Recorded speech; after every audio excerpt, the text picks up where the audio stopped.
Wala ng buhay at may tama ng bala ang isang lalaki nang matagpuan ng kanyang mga kabarangay sa sitio Toybo, Barangay Sila, Bayan ng Amlan sa Negros Oriental. Ang biktima ay kinilalang si Tammy Ikat, 38 anyos at umano'y mag-isang naninirahan sa kanyang munting kubo.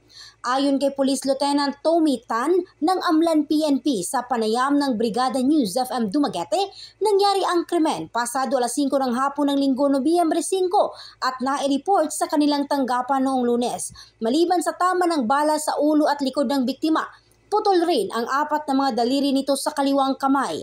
Pinaniniwala ang nakatakbo pa ang biktima sapagkat natagpuan ang kanyang bangkay. Tinatayang 50 metros ang layo mula sa kanyang kubo at nagkahiwa-hiwalay ang tsinelas nito. Sa ngayon, patuloy pa ang imbestigasyon ng kapulisan kung sino ang salarin at motibo. Ngunit isa sa mga tinitingnang anggulo ay ang land dispute. Ang bahaging ito ay hatid ng DriveMax Adult Herbal Capsule na laging umaangat. In the heart of changing lives, ito si Michelle Craste ng Brigada News Philippines, The Music and News Authority.